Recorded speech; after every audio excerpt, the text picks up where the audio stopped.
All right, y'all. Welcome back. We are now into week 3 of the 2022 NFL season. Man, where does this time go? Next thing you know, it'll be week 15, and we'll be thinking to ourselves, what happened to the season? The Super Bowl's almost here. But let's enjoy it while we're here and get on to week 3 of this NFL action. So this week, the Baltimore Ravens take on the New England Patriots up in Foxborough, Massachusetts.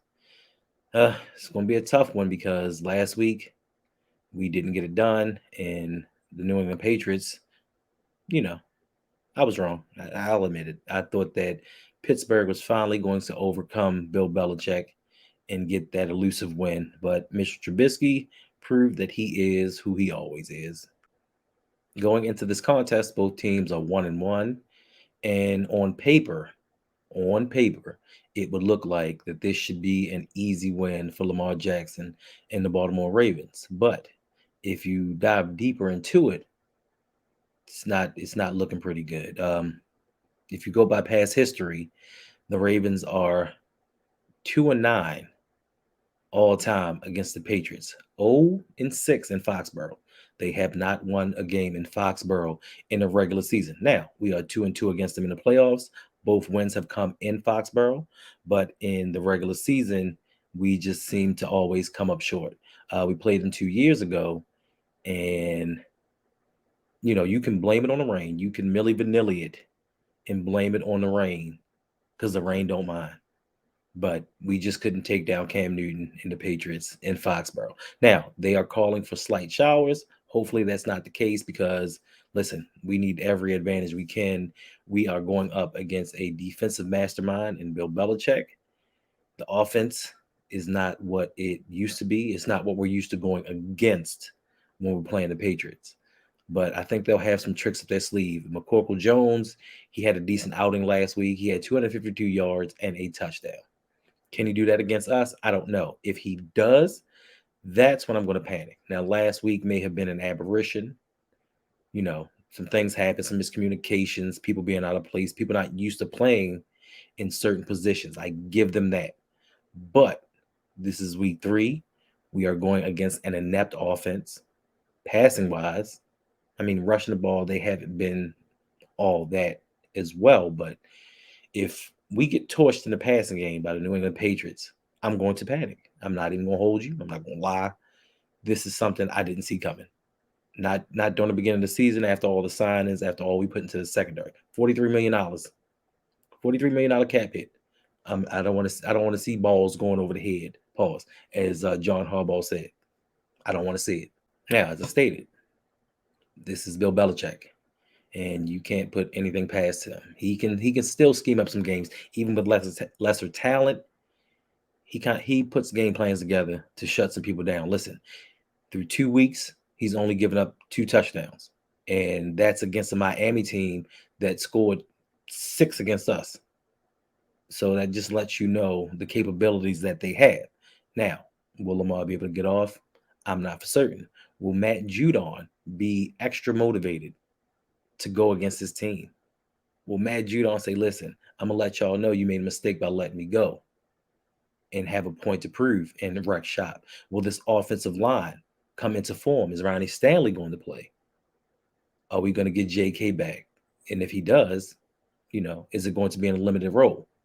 Are we going to get pressure from our outside linebackers? And speaking of, yesterday we signed John Pierre-Paul. Why do I keep calling him John? Jason Pierre-Paul to a 1-year, $5.5 million deal. We'll see how that works out. Is he going to play? I doubt it. He hasn't had training camp. He hasn't had OTAs. He's not been with the team but for a day. I'm not even sure if he's in football shape. So we might have to kind of hold serve on Jason being a part of this team, at least for the week. At least that's what I'm thinking. Unless behind the scenes they had some things planned out and he's ready to go. But we need him. Is Travis Jones going to play? These are some big questions that we have going into this game. And listen, I know Ravens flock think that this is going to be a cakewalk. I'm not too sure, but you'll see later on. All right, so now we got for all you gamblers and degenerates. Yeah, I'm talking to you, Raven Ron. My man Weezy here with some bets and props. Let it roll. That's right, Ravens flock. I'm back. It's the man in the cap here to handicap the Ravens game and to give you a few bets and props that you need to be on this weekend as the Ravens take on the New England Patriots. So let's dive into the juicy lines I got for you this week because last week we went 3-0, baby. That's right. Bust out the brooms because we're looking to keep the streak going. So let's jump right into things. First up, I'm going to be targeting the Baltimore Ravens team point total over 23 and a half. I do like the way this offense has been able to put up points. And we've seen in the past that if they have to rely on a field goal, Justin Tucker is automatic. That's simple. So, moving on to the next prop that we got, I'm going to be going after Mark Andrews to score a touchdown in this game. We see his touchdown prop for him to score one touchdown is plus 130. I like that number. As y'all have heard me mention before, Mark Andrews is a player that's going to see a high number of targets in this offense and from Lamar Jackson. And you can expect him to be a red zone threat as well. This is always a combination for the touchdown to be a possibility, as well as there's always the chance that you see Mark Andrews get a chunk play or a large play that leads to TD as well. Going into our last play, because I'm going to bring a trio with you. We're going to have three on deck. We going to keep it going. Another sweep. So looking to be possibly 6-0 coming week 3. Like Mac Jones to throw an interception in this game. Now, even the book thinks it's a possibility. They're saying it's favored. It's minus 130. Even still, folks, I think there's a good chance that we see the secondary of the Ravens turn things around a bit and force a turnover in this game. Now, y'all, you can catch me at Backyard Action Media, dropping betting content like this and more. And if you want to be able to get exclusive betting content, you can go to patreon.com/BAM News and sign up there. Now, everybody out there, remember, take care. I'd like to thank my man Weezy for stopping by once again, dropping that knowledge. So next up, we're going to get into this week's picks. Last week was decent, you know. I went 9-7. It's not bad. It's not good. I missed on my upset special of the week. You know, I figured, you know, Tom Brady struggled with New Orleans. I figured he wasn't going to get that win. He wasn't playing that well or as well as he has in the past. So I figured that would come to fruition. But apparently, Jameis Winston reverted to his former self, and there we have it. First, we're going to start off with the Pittsburgh Steelers traveling to Cleveland to play the Cleveland Browns on Thursday Night Football. Now, this was a matchup that I thought coming into the season was going to be a good one. But Mitchell Trubisky has proven me wrong. Tricky Mitch is just not transformed this offense into something. I figured, listen, if they could do that last year with a weak Ben Roethlisberger, you know, Tricky Mitch would come in and at least be serviceable. Never thought he was that great of a quarterback. Never thought he was worth the number 2 pick, but I thought he would be serviceable. Now, apparently, George Pickens feels like he's always open, but Mitch isn't getting him the ball. Will they make a change at quarterback? We'll see. We don't know. Cleveland, tough loss. Tough loss last week. They went up by 13 with like a minute and a half left in the game and somehow let Joe Flacco come through in a clutch and beat them. I expected better of Cleveland because, listen, they have defense. They have a run game. They feel like an old Baltimore Ravens team, but somehow they let them down. So in this matchup of two futile teams, I'm going to go with Cleveland 31-24. Yeah. Next up, we have the Baltimore Ravens traveling to Foxborough to play the New England Patriots to start off Sunday's 1 o'clock games. As I stated earlier, this is going to be a matchup between Lamar Jackson's brilliance and Bill Belichick's mind. Which one is going to overcome? Which one is going to exert their will and kind of push their team forward to victory?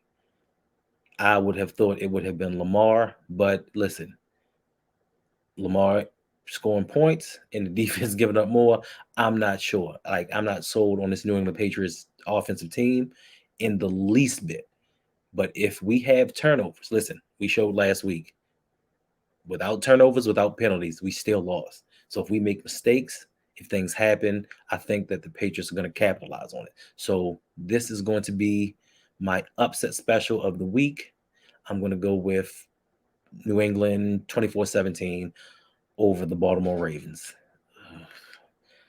I know it don't I know it don't sound right, but listen, we're 0-6 in Foxborough all time throughout this franchise. We just can't seem to win. So upset special, New England. All right. So what could be labeled as the game of the week? We have the Buffalo Bills traveling to Miami to take on the Dolphins in a matchup of two powerful offenses. Listen, I'm not even going to lie. Last week, Buffalo destroyed Tennessee. Like, they took them apart. They had no answers for them. Stephon Diggs, 3 touchdowns, 130 something yards. Josh Allen, 4 touchdowns passing. I mean, even the rookie James Cook came off the bench, ran a little bit on him. Listen, they are the preseason and current Super Bowl pick. And I see why. Like, they're a scary team. Can they be beat? Of course they can. But they look damn good. And they're taking on that Miami team. You sorry sons of. Well, anyway, they're taking on a Miami team that came back from a 21-point fourth quarter deficit to beat the Baltimore Ravens. Tua Tagovailoa had 6 touchdowns passing. Tyreek Hill, 190 yards receiving. Jalen Waddle, 171. Both had 2 touchdowns. This could be an offensive explosion. It's a matchup for the lead in the AFC East. Both teams sitting at 2-0. Listen, this game might be all gas, no brakes. Like, it may not be any defense played. I think Micah Hyde is injured for Buffalo. Byron Jones is still out for Miami. It's going to be a good one. I think it's going to be a high-scoring affair where Buffalo takes it in the end, 45-31 over the Miami Dolphins. Next up, we have the Cincinnati Bengals traveling to New York, New Jersey to play the Jets. As I stated earlier, the Jets had a thrilling comeback win against the Cleveland Browns last second. I told y'all the Jets are going to be better this year. Like, they're building something up there. Joe Flacco is actually like third in the league in passing yards. Like, they have a formidable defense. It's just some injuries derailed them. I don't know if Zach Wilson's getting his job back this year. Who knows? But to me, Garrett Wilson, he's a winner. He's a player. He makes a difference for that team. When you see, once they put him in and actually let him play, they got a victory. And I think he had the game-winning touchdown, if I'm not mistaken. Go ahead touchdown. I'm not sure. I just know the kid's a baller. Cincinnati, the Bengals have let us down, or let their fan base down, should I say. Most of us picked them to win a division. They are 0-2 with horrible performances. They got beat by Cooper Rush and the Dallas Cowboys last week. No one saw that coming. The offensive line, they spent money, but it is even worse than last year. I don't know. I don't know what they're doing up there. Is the coach? Is it the scheme? They're just not playing up to their potential. Joe Burrow has not been up to Joe Burrow or whatever they call him. He's not been that same LSU quarterback that they had coming out slinging the ball around. But listen, if you don't have protection, you don't have time to make plays. So in this one, I'm going to go Cincinnati finally breaks that win barrier, 31-17. We have the Detroit Lions heading up to Minnesota to play the Vikings in an NFC North matchup. Now, coming forward, I figured, listen, beginning of the season, Detroit Lions, listen, they bite kneecaps. They might be undefeated, but they surprised us. They put a hurting on the Washington Commanders last week. I can't lie, Jared Goff, he looks decent. He had 4 touchdowns last week, and you got Amon-Ra St. Brown on the come up telling people, listen, I'm top 10. If you don't believe me, watch me. He's doing his thing. The DeAndre Swift, he's been playing better than expected. I didn't see why he was a top fantasy pick, but He's done his thing. Now he is listed as questionable for the game. I don't know if he's playing. Also, tight end TJ Hawkinson, he may not play, but they're going up against the Minnesota Vikings and Kirk Cousins. Listen, Kirk Cousins in prime time is absolutely horrible. He's absolutely horrible. Listen, he didn't show up last week. He threw some picks. Um, Darius Slay held Justin Jefferson in check. And quite honestly, where's Dalvin Cook? That's what I'm looking for. Florida State go. I need Dalvin Cook to do his thing. They need Dalvin Cook to do his thing for them to be successful because, listen, as years go by, Kirk Cousins just progressively seems to get worse. Statistically, he looks like he's doing his thing, but that's because Justin Jefferson he takes to the house. He makes him look like a better quarterback. So in this one, I think I'm going to have to go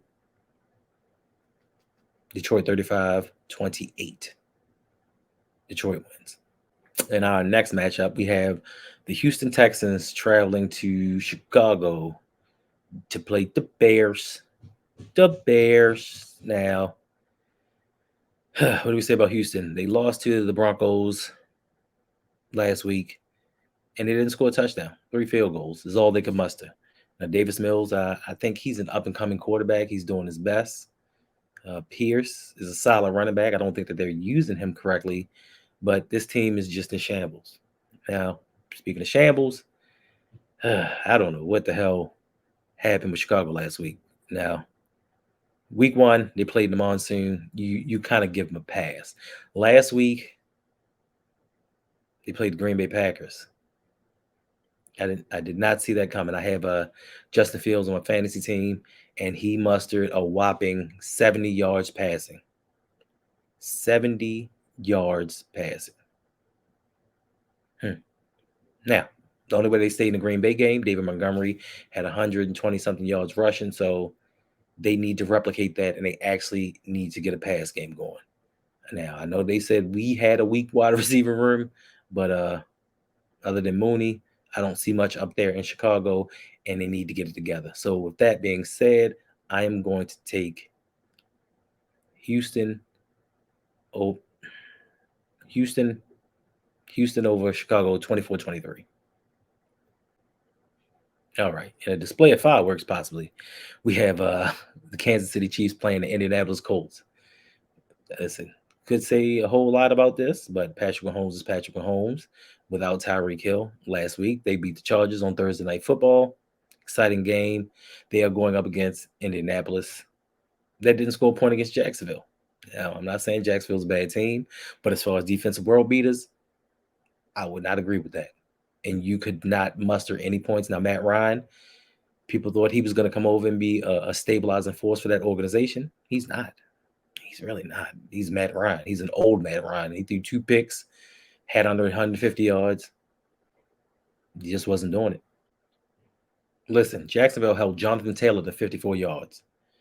I don't know what's going on up there, but Indianapolis always seems to let their fans down. Like they expect more and they get less.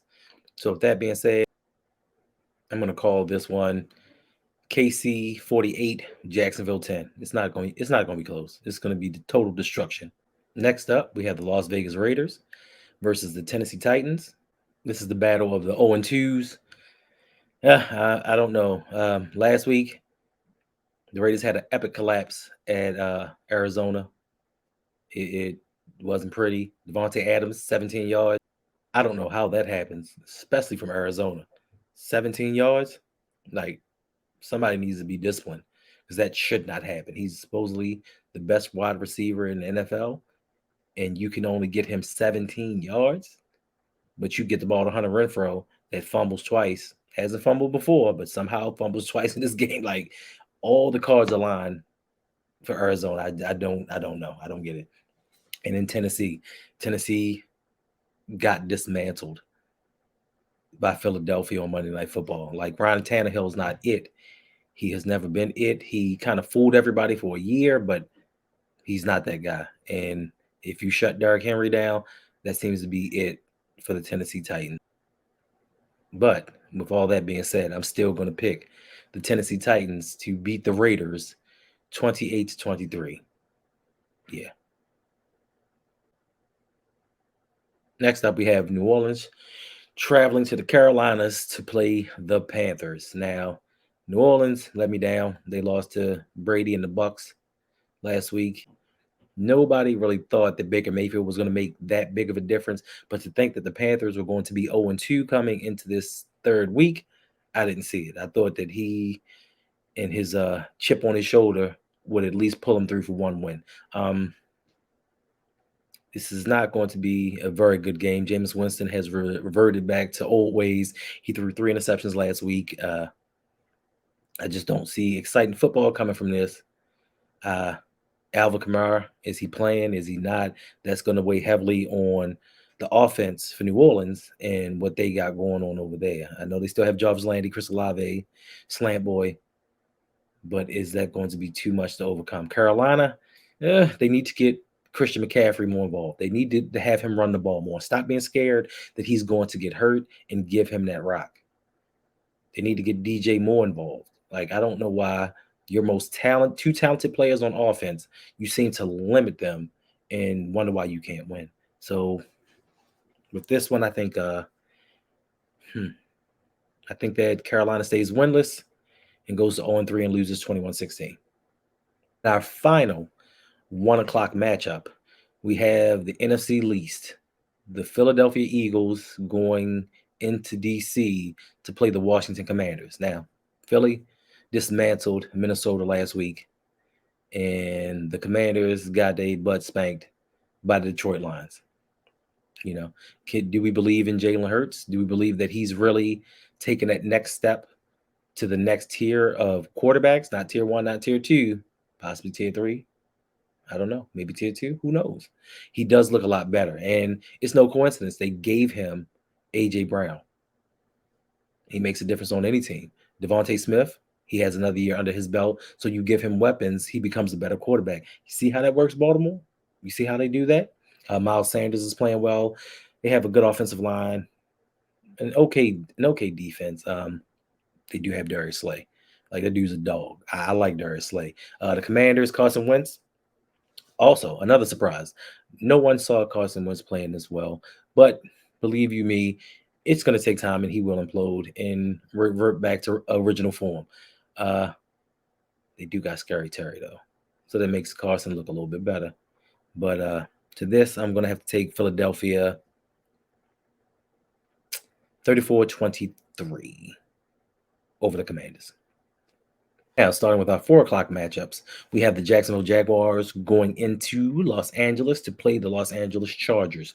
Last week, Jacksonville blanked Indianapolis 24-0, and the Chargers lost that heartbreaker to the Kansas City Chiefs on Thursday Night Football.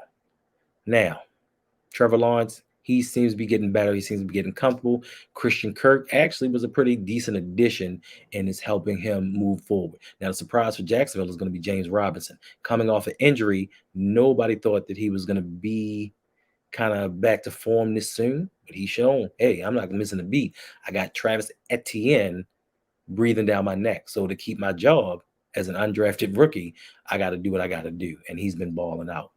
Now, for the Chargers, who is Justin Herbert playing? Because he did kind of crack some cartilage in his rib last week playing the Chiefs. Is he available to play? Keenan Allen, he's still nursing that hamstring and won't be in. Are they going to get Eckler involved?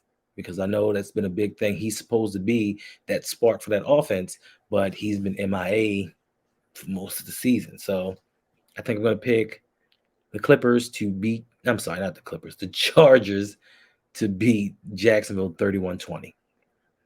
All right, in our next matchup, we have the Atlanta Falcons traveling to Seattle to play the Seattle Seahawks.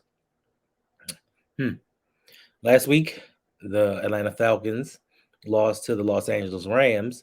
They made it a little bit closer in the end. You know, they played a little bit better than I thought they would. The Seahawks lost to the 49ers, lost by 20 points. Geno Smith, to me, is not the answer. I don't see him getting it done. He had 132 yards passing last week. He's just not that spark. He's never been that guy to me. Coming out of West Virginia, I know he thought he was going in the first round, sat in the green room, but he just ain't got it to me. Rashad Penny, he had 15 yards rushing last week, you can't win with that anemic offense. Like, you just can't win games when you can't pass the ball, nor can you run the ball. Now, Atlanta, Marcus Mariota, I'm still not sold on him, but he's doing a decent job. He's serviceable. Um, Cordell Patterson, I think they need to pattern the offense more around him, rushing and receiving. But they have Drake London. He had what, 86 yards in the touchdown last week. A good rookie player, but I'm just not a believer in Marcus Mariota. I believe in Geno Smith even less. So I'm going to have to pick Atlanta over Seattle 17-14. Hmm. All right, in our next matchup, we have the Green Bay Packers traveling to the Tampa Bay Buccaneers, a matchup between two former Super Bowl quarterbacks. You know, what else can you say? It should be fireworks. It should be everything you want offensively in a football game. But as for Green Bay, their wide receiving core, it just isn't there. Listen, last week you had Sammy Watkins leading the way with 93 yards. Can you count on him to do it again? Can you count on him to even be healthy for the game? I'm not sure. They're young guys, just Romeo Dobbs, Watson, they just aren't getting it done, and Aaron's getting frustrated. So the key to the game for Green Bay, to me, is going to be Aaron Jones. Aaron Jones, listen, had a receiving touchdown last week, ran for some tutties. He had 100 and something yards on the ground. I just think that without him, that offense is just doomed. Now Tampa Bay, they're going to be missing Mike Evans because of their victory with New Orleans. He has a little thing going on with Marshawn Lattimore, got suspended for a game. Julio Jones was already injured and down. Chris Godwin was already out. So that just leaves Brashard Perriman, the new sign, Cole Beasley, Scotty Miller, Russell Gage. So Tom Brady kind of has some receiving problems of his own. So I guess Leonard Fournette's going to have to carry the weight of that. But I think in this matchup, I'm going to have to go with Tampa Bay 27-20 over Green Bay, if anybody can catch the ball. All right, we got the Los Angeles Rams heading to the desert to play the Arizona Cardinals. Last week, the Rams defeated the Atlanta Falcons, let them come back. They let Atlanta score 27 points. Listen, after that, in the first week versus Buffalo, I'm a little concerned about this Rams defense. They paid too much money and put too many names on their team to be giving up so many points. Now, Matt Stafford and Cooper Kupp, they continue their connection, ball out. But as with several teams throughout the NFL, the Rams are having problems running the ball, and they've had problems running the ball for a little while now. If they don't get that together, if they get the lead, they can't milk the clock because they can't run the ball. It's pass, pass, pass. And once your one-dimensional teams know what you're going to do, that allows them to tee off on you and get back into the game. So I think that's something that they need to work on. Now you have the Arizona Cardinals with that big comeback win versus the Las Vegas Raiders. Kyler Murray has been doing his homework, studying his playbook, doing his thing, but they are struggling running the ball as well. Listen, Hollywood, that's my guy, but he could play a little bit better, and that would help the team go a little further. Running the rock, I think Darrell Williams is their leading rusher. I don't know what happened to Connor, but people picked him high in fantasy. I'm glad I passed on him because I wasn't a believer. So I still think that the Rams pulled this one out 31-27. Rams. Now we get to the Sunday night matchup. We have the San Francisco 49ers playing the Denver Broncos in Denver, Colorado. Whew. I remember the Super Bowl back in the day when they played. Wasn't pretty. This one might turn out a little bit different because San Francisco 49ers, they've had their injury problems over years, but this one is a biggie. Last week, Trey Lance out for the season, but luckily, the ghost of Jimmy Garoppolo rises again. Luckily, he was in the background haunting the team, and they had him on hand. Now, is he going to make a difference? I'm not for certain because where's Debo? I haven't really seen much of Debo last week, even though, they easily won over Seattle, but they need to get him more involved if they want to win. Now, over to the Broncos. You brought in Russell Wilson to kind of take this offense to the next step. I haven't seen it. A lot of people calling Russell Wilson a bust. They're saying he shouldn't have got that money. Time will tell. I've never been really that high on Russell Wilson, but I think he's a lot better than Drew Lock. He's just an upgrade, but he needs to get it done. Jerry Jeudy, is he playing? We'll see. It takes away another weapon. So I just feel like they need to run the ball. If they can against that vaunted San Francisco front, I think Javonte Williams, Melvin Gordon, they just need to run, and pass it to Sutton when they get the opportunity. But with that being said, Sunday Night Football, I'm going with the Denver Broncos 23-21 over the 49ers to end Sunday night with an exciting game. Now, we get to the Monday night game with an inspiring, exciting NFC least matchup. We have the Dallas Cowboys going to the New York Giants. Now, is it me, or why is it that Dallas is always on prime time? Who wants to see that? Nobody. Now, I know they didn't foresee Dak Prescott getting hurt, but even before he got hurt, who really wants to see the Dallas Cowboys? Nobody.